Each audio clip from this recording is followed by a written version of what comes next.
Assalamualaikum warahmatullahi wabarakatuh. Perkenalkan, nama saya Lumri dengan NIM 250802015. Tujuan saya membuat video ini untuk mengikuti tugas final mata kuliah pengantar ilmu administrasi negara dengan tema kebijakan pemerintah di dalam penanggulangan bencana yang terjadi di 3 provinsi, yaitu Aceh, Sumut, dan Sumbar. Saya mengucapkan terima kasih kepada Ibu Cik Zamharira sebagai dosen pengampu mata kuliah pengantar ilmu administrasi negara yang sudah membimbing kami selama 1 semester. Baik, kali ini saya ingin membahas mengenai bencana banjir yang terjadi di 3 provinsi, yaitu Aceh, Sumut, dan Sumbar, yang terjadi pada tanggal 25 bulan 11 2025 yang banyak menelan korban jiwa dan menyebabkan kerusakan infrastruktur dan ekonomi masyarakat, seperti jalan raya, pemadaman listrik, dan hilangnya mata pencarian warga. Baik, selanjutnya presentasi ini membahas 3 poin penting, yaitu yang pertama permasalahan terjadinya banjir, yang kedua formulasi kebijakan, dan yang ketiga implementasinya. Yang terlebih dahulu saya ingin menjelaskan tentang permasalahan terjadinya banjir di 3 provinsi.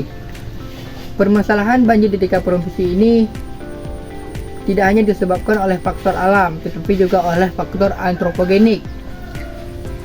Terlebih dahulu saya ingin menjelaskan dari aspek alamiah. Itu dikarenakan oleh curah hujan yang tinggi dan berlangsung dalam waktu lama, menjadi pemicu utama terjadinya luapan air sungai. Selain itu, topografi 3 wilayah ini yang berbukit dan bergunung menyebabkan aliran permukaan menjadi lebih cepat dan besar ketika terjadinya hujan lebat. Dan kondisi ini juga diperparah oleh sedimentasi sungai yang mengurangi kapasitas daya tampung sungai sehingga air mudah meluap ke permukiman. Dari aspek non-alamiah atau antropogenik, sangat dipengaruhi oleh degradasi lingkungan, khususnya kerusakan hutan di daerah kawasan Hulu Das. Akibat alih fungsi lahan hutan menjadi kawasan perkebunan, pertambangan, dan permukiman, mengakibatkan berkurangnya kemampuan tanah di dalam menyerap air hujan. Akibatnya air hujan langsung mengalir tanpa melalui proses infiltrasi yang memadai.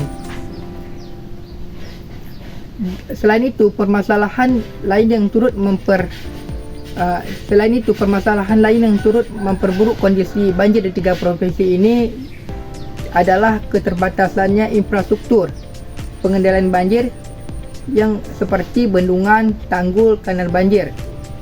Dengan demikian, permasalahan banjir di 3 provinsi ini tidak hanya disebabkan oleh gangguan, merupakan persoalan yang mencerminkan antara faktor alam dan faktor antropologi atau aktivitas manusia.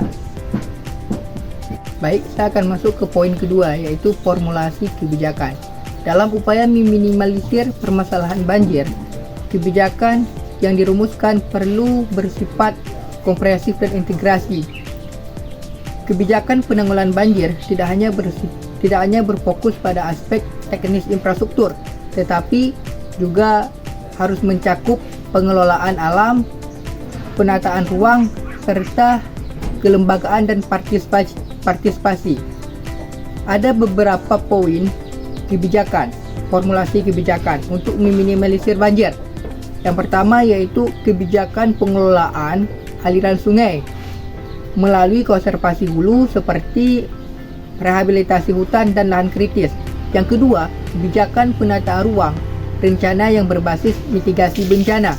Rencana tata ruang wilayah secara tegas harus mengatur zonasi rawan banjir dan melarang permukiman maupun infrastruktur di wilayah lain. Yang ketiga, kebijakan pembangunan dan pemeliharaan banjir melalui normalisasi sungai, pembangunan tanggul, kolam retensi, waduk pengendali banjir, dan drainase perkotaan. Yang keempat, itu kebijakan peningkatan kapasitas kelembagaan melalui pungutan pemerintah dan Badan Penanggulangan Bencana Nasional serta koordinasi lintas sektor untuk memastikan kesiapsiagaan dalam menangani bencana banjir. Yang kelima yaitu menciptakan kebijakan bagi yang melanggar pencemaran lingkungan.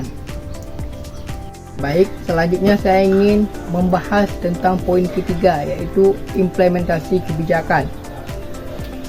Dalam implementasi kebijakan ini terdapat beberapa poin. Yang pertama yaitu dalam praktek implementasi kebijakan konservasi hulu daerah aliran sungai dilakukan melalui program rehabilitasi hutan dan lahan kritis. Yang kedua yaitu implementasi kebijakan penataan ruang menghadapi tantangan yang cukup besar, terutama terkait dengan kepentingan ekonomi dan sosial masyarakat yang telah lama bermukim di kawasan rawan banjir. Penerapan ini harus disertai jaminan akses terhadap hunian layak.